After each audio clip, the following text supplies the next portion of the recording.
Bizler yerel yönetimler olarak şiddetsiz ve özgür bir yaşamı birlikte inşa etmek için aslında seçim sonrası hızlıca çalışmalara başladık. Yeni demokratik toplumla birlikte kadının sömürgesiz, eşit ve özgür bir yaşam alanında, daha doğrusu toplumun sömürgeden uzak, eşit ve özgürlükçü bir toplumda yaşaması üzerine bütün paradigmamızı oluşturduk ve az önce videoda da aslında çok temelde de bahsetti. Bütün politikalarımızı demokratik, ekolojik ve kadın özgürlükçü paradigma üzerinde şekillendiriyoruz. Ve şiddetsiz bir yaşamı da aslında tam da buradan ele alarak yürütmeye çalışıyoruz. Ve bizler son 1,5 yıldır kadınların hem kayım sürecinde tecrit edilerek evlere hapsedilmesi, kamusal alanların dışlanması, yani aslında bir nevi kadınlar başvurabileceği mekanizmalar, özne olabileceği mekanizmalardan tecrit edildiler. Bizler de hızlı bir şekilde aslında hem kadınların tekrar bu yeni yaşamın inşasında özne oldukları, biz kadınların özne olduğunu ve öncüsü olduğumuzu da önümüze koyarak bu yaşam alanlarını tekrar hayata geçirmeye başladık. Bunlardan biri tabii ki dayanışma merkezleri. Bu çalışmanın en önemli yerinde duruyor. Dayanışma merkezleri kadınların bir araya gelip örgütlendiği, birlikte mücadele ettiği, dayanışma ruhu ve kültürünü tekrar inşa ettiği alanlar. Tam da bu 25 Kasım'a girerken bizler kadına yönelik şiddete karşı dayanışma atölyeleri yapmaya başladık. Bu dayanışma atölyeleri hem mahallelerde hem kırsal alanlarda hem bütün yaşam alanlarda örgütlemeye başladığımız çalışmalardan biri. Bunu bütün partili belediye olarak ortak yürütüyoruz.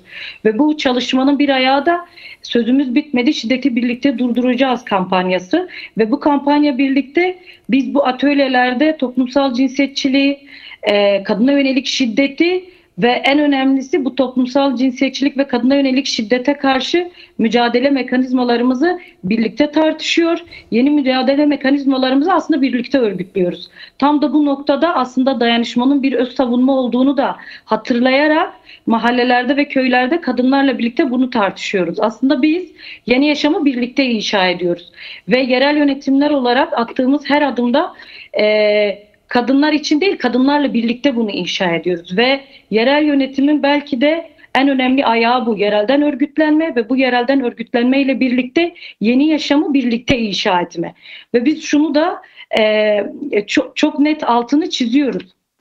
Kadının özgür olduğu, kadının dayanışma ruhunun olduğu bir toplum, eşitlikçi bir toplum, bütün canlılar için yaşanabilir bir toplum. Tam da buradan yola çıkarak aslında biz kadın kentlerine doğru da bir çalışma da başlattık.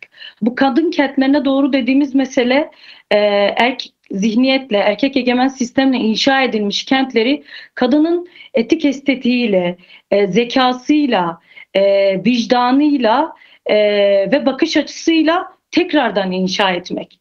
Ve aslında bu kentlerin yaratıcısı geçmişten beri kadınlar. Biz dönüp geçmiş hafızaya da baktığımızda toplumları bir araya getiren, toplumsallaştıran ve oradaki ahlaki politik yapıyı da belirleyen, birlikte yaşamın, birlikte eşit yaşamın, birlikte paylaşarak yaşamın da temelini oluşturan kadınlar ve zamanla düşürülmeyle birlikte, köleleştirilmeyle birlikte bunu nasıl elimizden alındıysa bizler şimdi tekrar hem özgür örgütlenmelerde hem de toplumun özgürleşmesi temelinde bu tartışmaları tekrar yürütüyor, bu hafızaları tekrar konuşuyor ve bunları tekrar inşa edecek alanlar yaratıyoruz.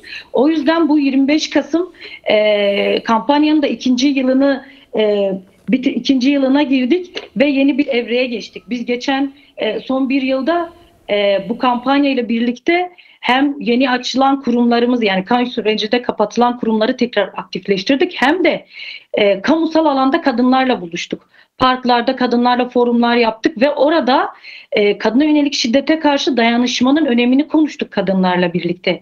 Kadınlarla tek tek görüşmeler gerçekleştirdik. Hem köylerde hem mahallelerde ve en önemli ayağı da her belediye parklarda kadınlarla bir araya geldi ve oluşturduğu halkalarla birlikte kadınlarla açık alanda kadına yönelik şiddetin bunun bir erkek egemen sistemin bir sonucu olduğunu, bunun bireysel bir sorun olmadığı, toplumsal bir sorun olduğunu ve kadına yönelik şiddete karşı mücadele etmenin toplumsal dayanışmayı güçlendiren bir yerden de geçtiğini altını çizerek aslında bu çalışmaları yürüttü ve biz 25 Kasım'a girdiğimiz, yani ayın 11'de startını verdiğimiz şiddetsiz ve özgür bir yaşam için sözümüz bitmedi, şiddeti durduracağız sloganıyla birlikte startını verdiğimiz bu çalışmada da tekrar kadınlar arasındaki hem dayanışmayı hem cins sevgisini hem de öz savunmayı tekrar konuşarak aslında örgütlenmeyi ve mücadele etmeyi önüne koyan bir yerde çalışmaları başlattık hızlı bir şekilde.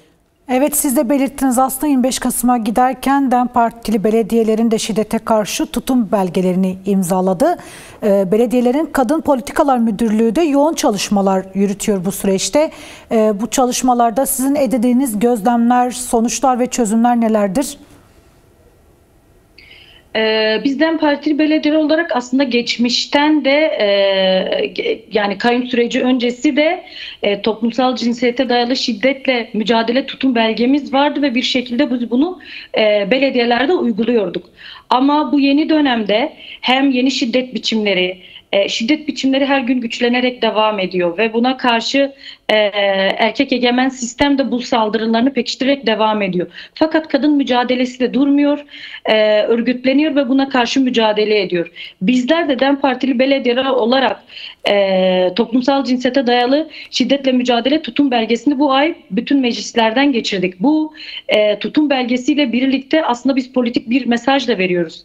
Evet. Şiddet üreten,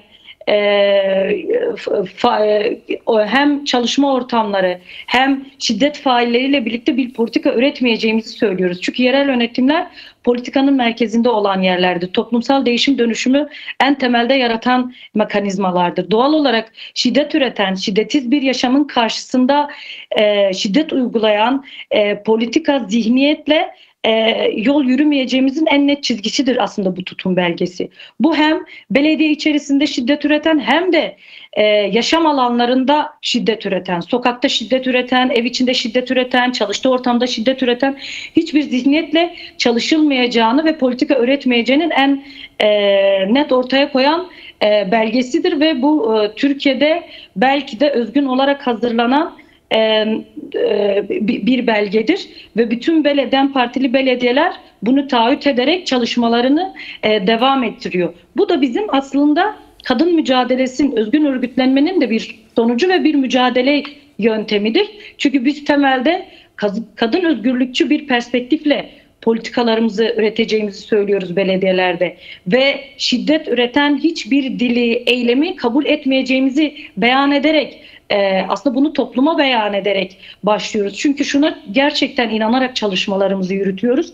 Demokratik toplumda demokratik toplum kadına yönelik şiddetle baş etmenin en güzel yöntemi ve mücadelelerini üreten bir toplum. Ve biz de buradan ele alarak aslında peyderpey bütün mekanizmalarımızı örerek yol alıyoruz. Biri evet bu şiddet tutum belgesi, diğer biri de şiddete maruz kaldığında belediyelere gelen ve onlar için yaşam alanları yaratmak.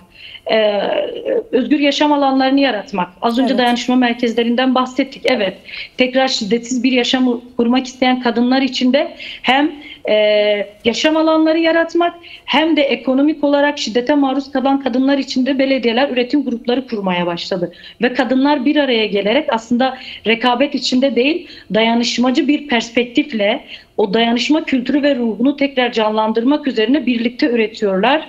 Birlikte bunun satış alanlarını yaratıyorlar. Evet. Ve aslında orada birlikte güçlenerek bir yaşamı örgütlüyorlar.